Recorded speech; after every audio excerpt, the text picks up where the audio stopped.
Arts is made possible by the Kelso Foundation, the Elizabeth Huth Coates Charitable Foundation, and viewers like you. Arts is presented by the Tobin Center for the Performing Arts, providing the best place anywhere to see and hear a live performance, transforming the performing arts in San Antonio's decade of downtown. The Tobin Center. On this edition of Arts, get ready, bibliophiles. The third annual San Antonio Book Festival is about to celebrate all that is wonderful about the printed word. Deborah Martin from the Express News joins us with the latest performances hitting the stage around San Antonio. There's something going on at the Columbus Italian Society's parking lot. I've really tried to push the boundaries of what contemporary portraiture can be. All this and much, much more on this edition of Arts.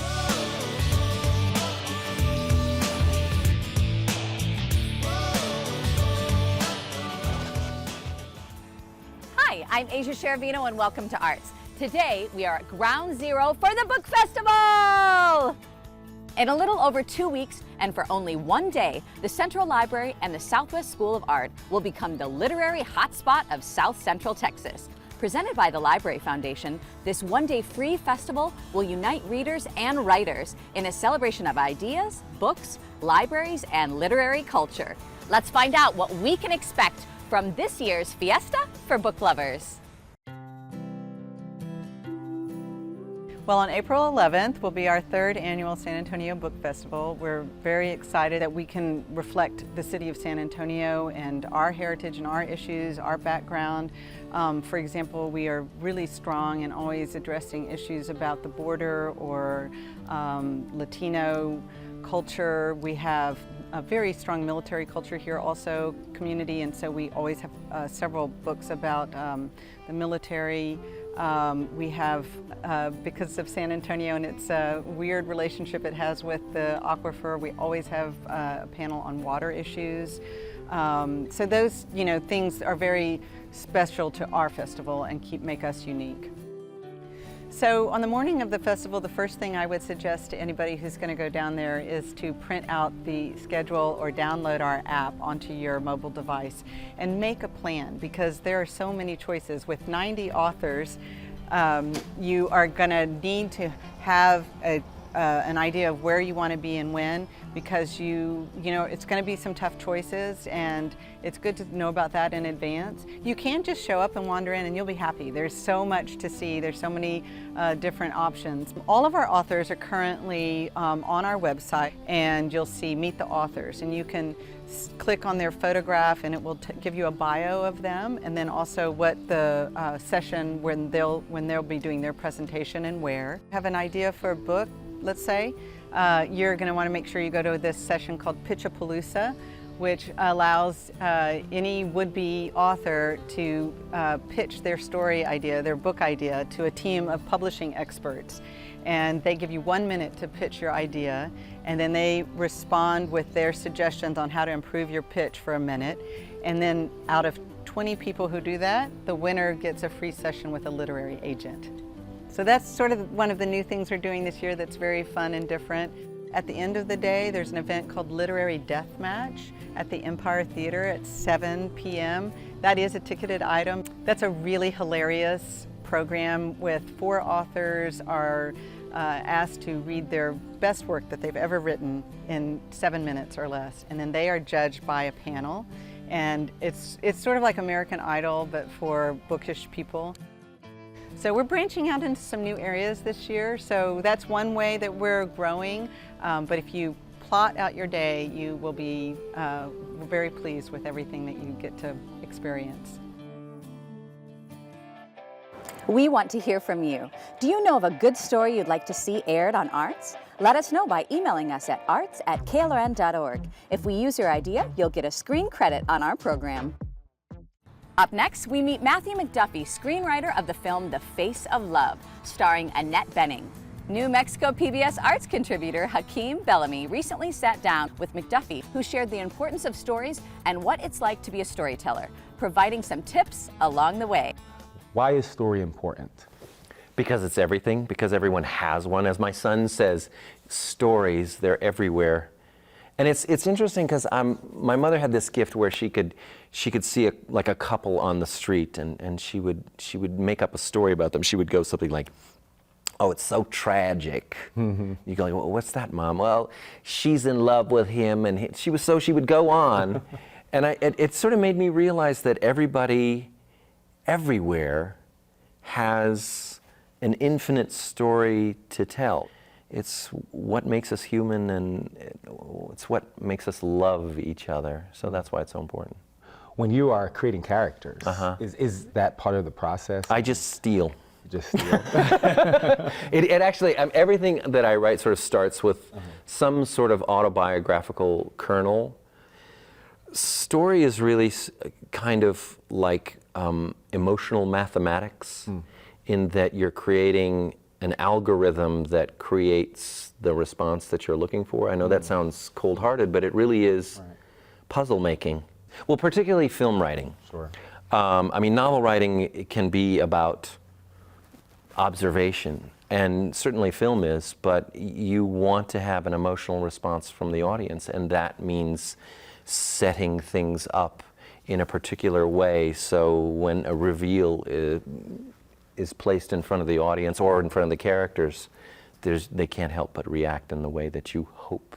When you're putting together a screenplay, what is the dramatic structure that you're looking for, and how do you create it, and why is it important? It's important because that's how you get the reaction that you're looking for. The first thing to establish is a problem for the character, a reason for the story to exist, something that means a lot to that character. And then you sort of establish, what are they going to do about it? Because that's really where conflict and story comes from, is somebody wanting something and not being able to get it. So that sort of drives the story. That's what creates the scenes for you, is this need and obstacle that prevents the need. And then being a good dramatist is sort of like being a bit of a sadist, in that you want to take them as far from whatever they want as possible. You want to, yes, exactly. You want to torture them. And it doesn't matter if it's a comedy or a tragedy. You try to take them as far away from what they want as possible, to create that emotional thing. And that's sort of like, that's the crisis of the whole piece. And then it's like, okay, that acts as like a mousetrap in terms of the final confrontation of whatever the forces that you've developed in the beginning of the story that they're going to have to face at the end. And there's this purgation, I guess. And that's our connection to it as an audience or as viewers, because it's such a natural part of the human condition. I think everything has that structure, if you really think about that. It's the structure, and poetry probably has it as well, in that it's like the structure of a wave on a beach. And there are lots of different types of waves, right? Big crashing waves or gentle waves that sort of lap upon the shore, but they all sort of rise to a place of absolute tension before they come tumbling down onto the sand or the rocks or whatever it is. And so can you give us an example from your latest work of this moment we just discussed? In The Face of Love, the film that came out with Annette Bening and Ed Harris, there is a moment where Annette Bening's character is holding a secret, and she's holding it from her daughter. So and I'm not ruining anything if I tell you this. Her husband has died 5 years ago, and she finds a man who looks just like him. So it's like a Hitchcock kind of romance. So she falls in love with his double and pursues him rather recklessly, and is keeping it a secret from her friends or neighbors or her daughter. And so there must, and I knew as soon as this sort of story came from, it actually came from the director, something his mother had experienced, I knew that daughter had to come into the story, that would be the crisis of this entire piece, that would be, the moment where there was the most tension in it, and that the mother would have to choose the lover over the daughter, and it was the emotional high point of the entire piece. Why do you write? I write because it is every art form that I adore. I write screenplays, I write films because it's every art form. It is poetry. When you're composing, it's poetry. So tell us about the life of a screenwriter. I don't mean this in a pejorative sense, but it is a solitary existence. It's something that you have to live in your head, and you have worlds in your head that you're devising, that you sort of have to, universes that are constantly sort of spinning, and you're sort of pulling them down out of the firmament onto an electronic page. So there is that you sort of feel, I want to say, separate from the rest of the world, because you sort of feel like you're an observer, and because you're constantly shopping for little bits of humanity to put in your cart every moment of the day. So your existence, your very existence, is your material. And if you think about that, there's never going, or should never be, a moment when you don't have something to write about. It's what you're choosing to write about. That's the difficult part. Is that the burden of the writer, to make those decisions and then always have a decision after the decision you just made? Burden / luxury. Right. Because there are such heavier burdens in the world than trying to decide what to compose. But the agony is quite real, because, and I think it's in relation to the desire that one has to put it out there. That compulsion to create, I think, is so profound that when you are not in that process, that it is torturous, because you feel like you are letting not just yourself down, but you're letting your potential down. You're letting the species down. You're letting the universe down. I guess that's the burden, because you feel like, I have something to say and I'm not getting it out there. I'm not letting people know what it's like. And I think that's really, because it's a responsibility to be a storyteller, isn't it? I mean, it's sort of like, are you alone? Are we alone? Are we? What's our connective tissue here? So I think that's really where the masochistic aspect of it is. You just don't feel like you're living up to your potential.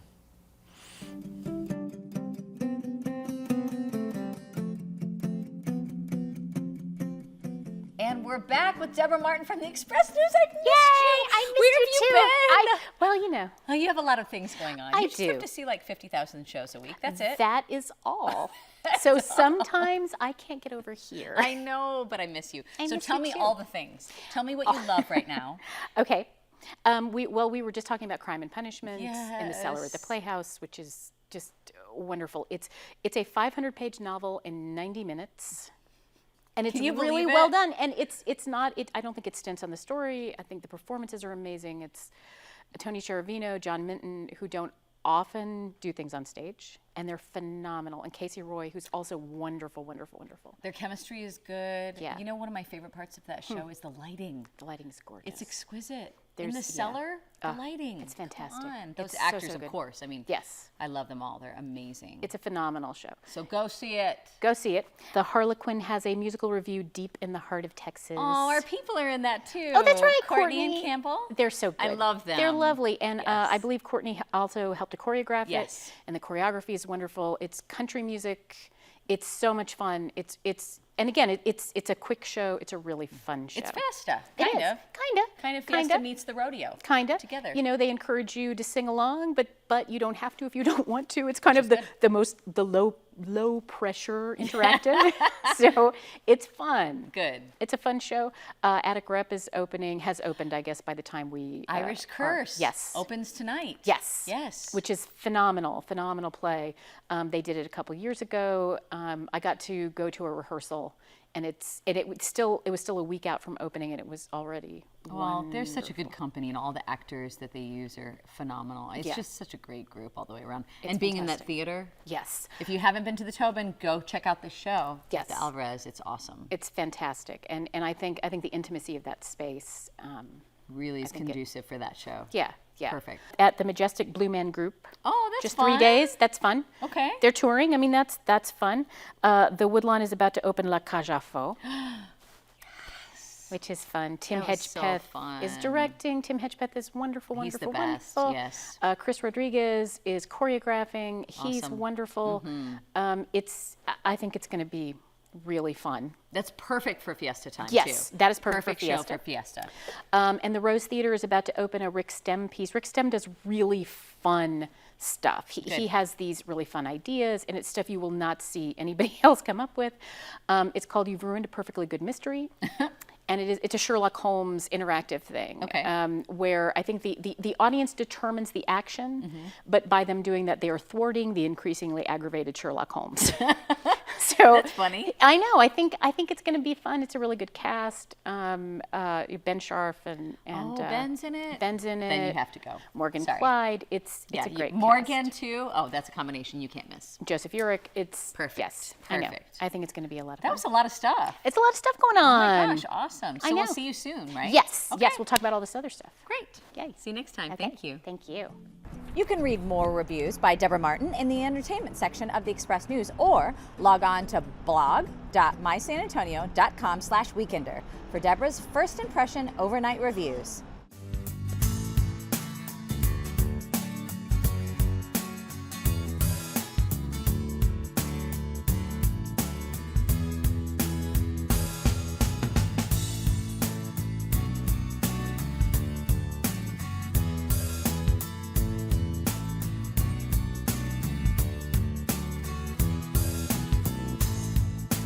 To add your event to the KLRN Arts calendar, visit klrn.org/arts.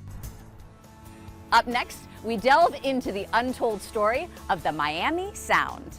A legend in the music business, in 1973, Henry Stone co-founded the indie giant TK Records in South Florida, introducing the world to disco and changing the music industry forever. Stone's open-door policy for musicians of diverse musical backgrounds laid the groundwork for an iconic Miami sound. Documentary filmmakers Mitchell Egberg and Mark Moorman introduce us to this legendary music industry icon.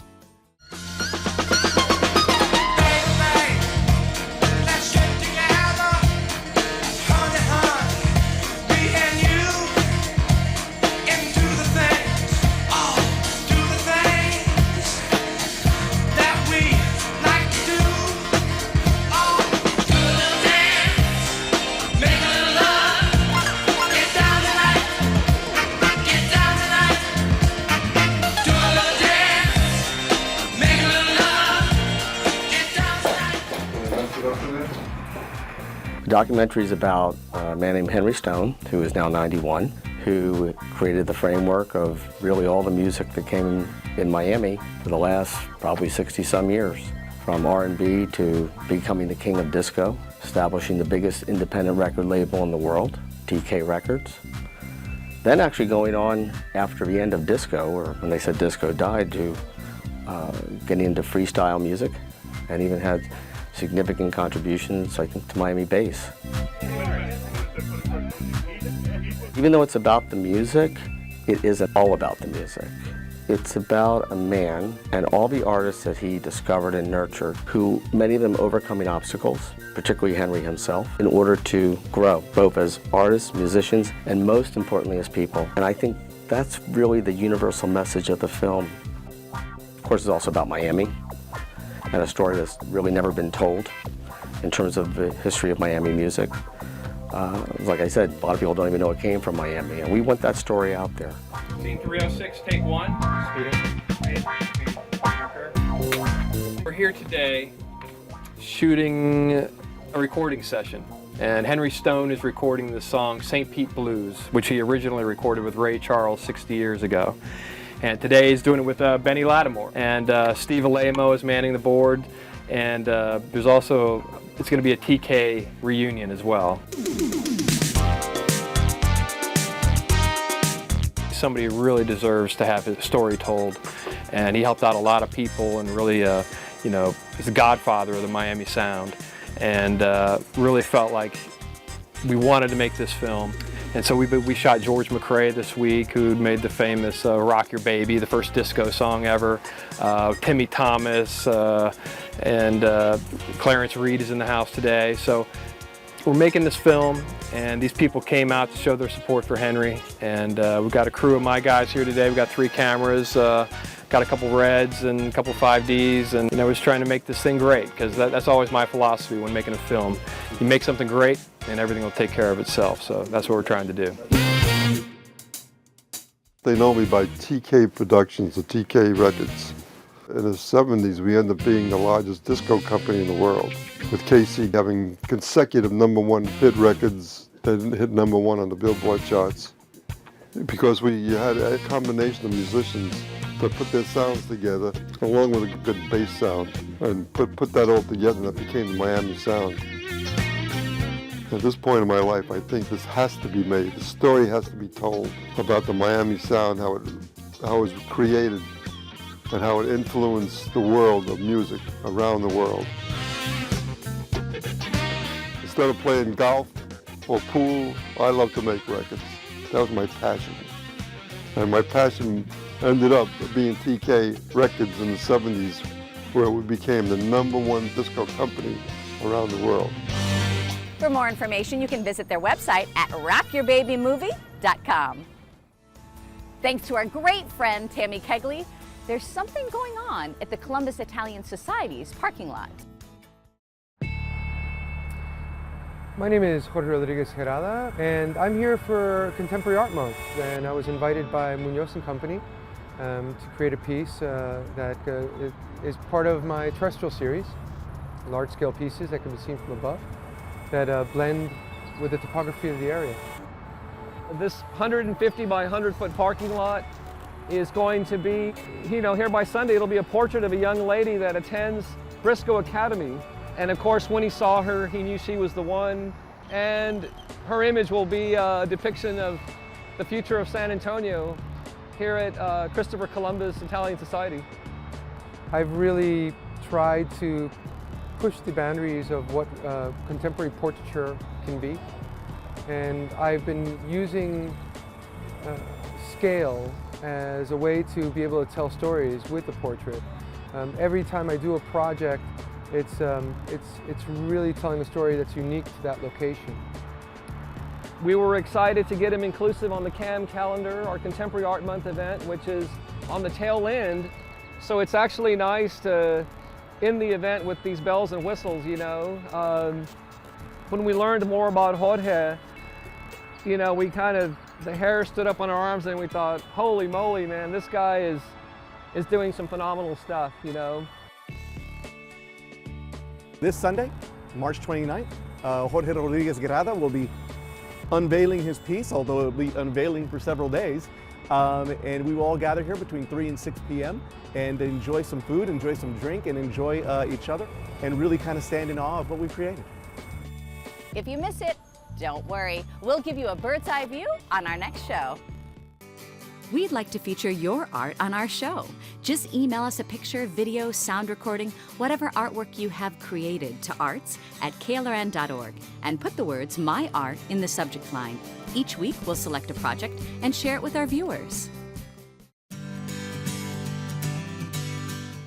Recently, the Briscoe Western Art Museum celebrated the installation of a new sculpture along its Riverwalk entrance.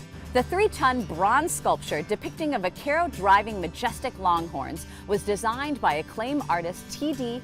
Kelsey and titled Coming Home to the Briscoe. The epic sculpture is a nod to a historic drama when longhorns were driven up from river waters by vaqueros that would have played out right here some 200 years ago. 3 years in the making, Coming Home to the Briscoe was commissioned before the Briscoe was opened in 2013. Kelsey spent 4 months sculpting this piece, and then a cast was made throughout a course of a year comprising of 90 to 100 pieces and then welded back together like a jigsaw puzzle. The Briscoe Western Art Museum was named in honor of the late Texas Governor, Dolph Briscoe, and is home to an impressive collection of art and artifacts of the American West. You can learn more by visiting briscoemuseum.org. And that wraps it up for this edition of Arts. Next week is a special edition of Texas Week, so we won't be on, but the following week we'll be right back with tons of fun art for you. Until then, I'm Asia Sheravino. We'll see you then. Arts is made possible by the Kelso Foundation, the Elizabeth Huth Coates Charitable Foundation, and viewers like you. Arts is presented by the Tobin Center for the Performing Arts, providing the best place anywhere to see and hear a live performance, transforming the performing arts in San Antonio's decade of downtown. The Tobin Center.